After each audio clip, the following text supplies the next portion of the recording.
મિત્રો, પાણિયારે દીવો કરવો હોય તો શેનો દીવો કરવો?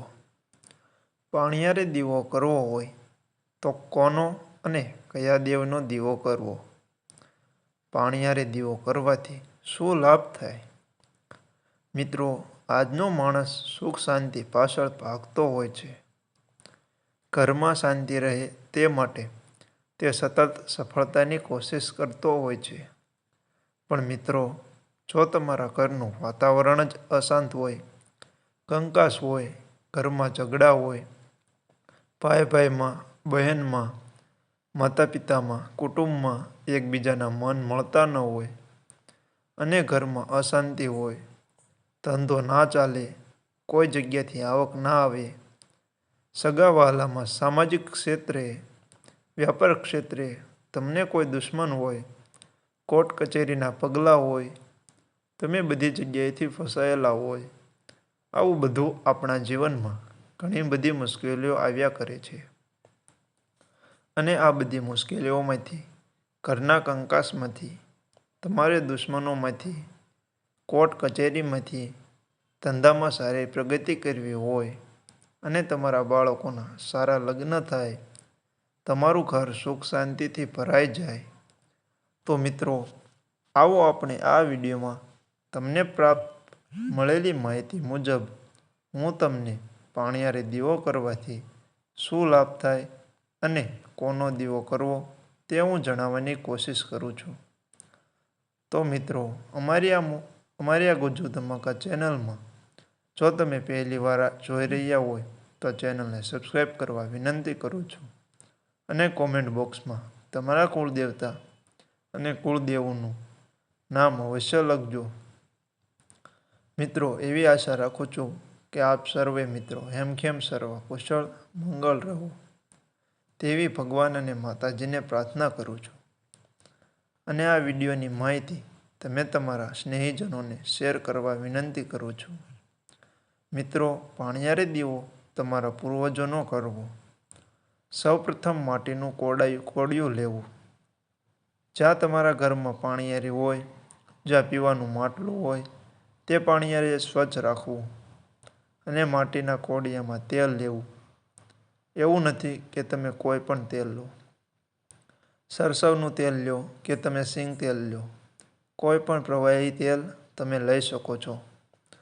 દીવાની વાટ ઊભી રાખો કે આડી રાખો, પણ તમે તમારા પૂર્વજને ધ્યાન ધરીને સાચા હૃદયના ભાવથી તમે પાણિયારે દીવો કરો છો અને તમારા પૂર્વજ તમારા ઉપર રાજી થાય છે, તો સમજી લેવું કે આજથી તમારી ચડતી વેળા શરૂ થઈ ગઈ છે.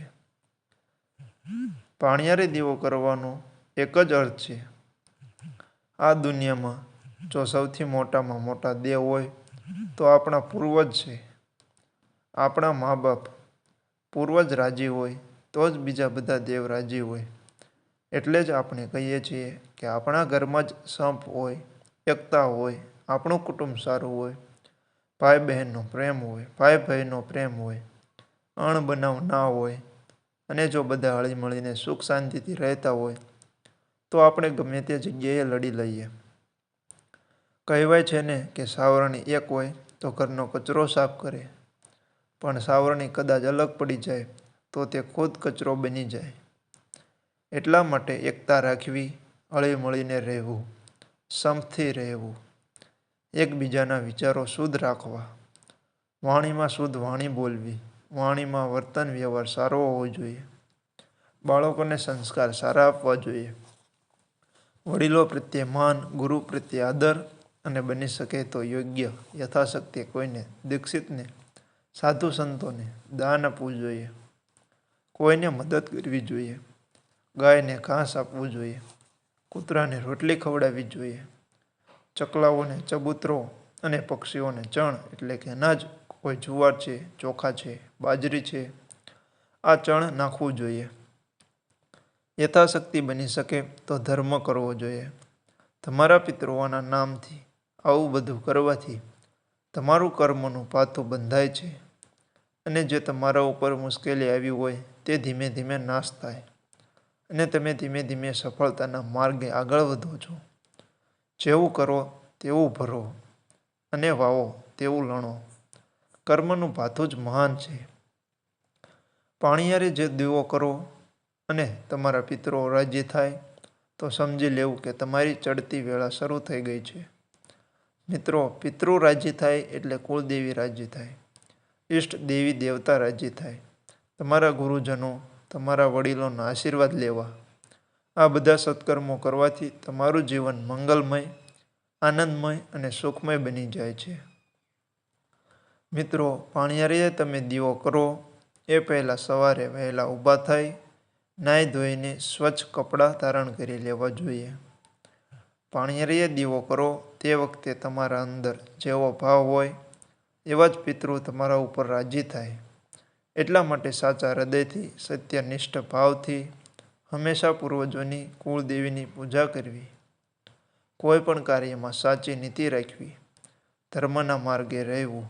હિન્દુ સનાતન ધર્મમાં આપણે સત્યના માર્ગે રહીએ તો જ પરમ કૃપાળુ પરમાત્મા આપણા પર રાજી રહે છે. એટલા માટે મિત્રો, હંમેશા દયા, ધર્મ હૈયે ઓઠે રાખો. તો જ તમે જીવનના તમામ કાર્યોમાં સફળ થઈ શકો છો અને તમારા પૂર્વજના આશીર્વાદ તમે મેળવી શકો છો. જીવનમાં આગળ વધવા માટે તમારે સત્કાર્ય કરવા જ પડે અને સત્કાર્યોથી જ જીવનમાં સફળતા મળે છે. તો મિત્રો, આશા રાખું છું કે તમને આ માહિતી અને આ વિડીયો પસંદ આવ્યો હશે. જો તમને વિડીયો પસંદ આવ્યો હોય તો વિડીયોને લાઈક કરો, તમારા મિત્રો સાથે શેર કરો અને આ ચેનલને સબસ્ક્રાઈબ જરૂરથી કરજો. તો મળીએ નવા વિડીયોમાં. ત્યાં સુધી બધાને જય શ્રી કૃષ્ણ, જય શ્રી રામ.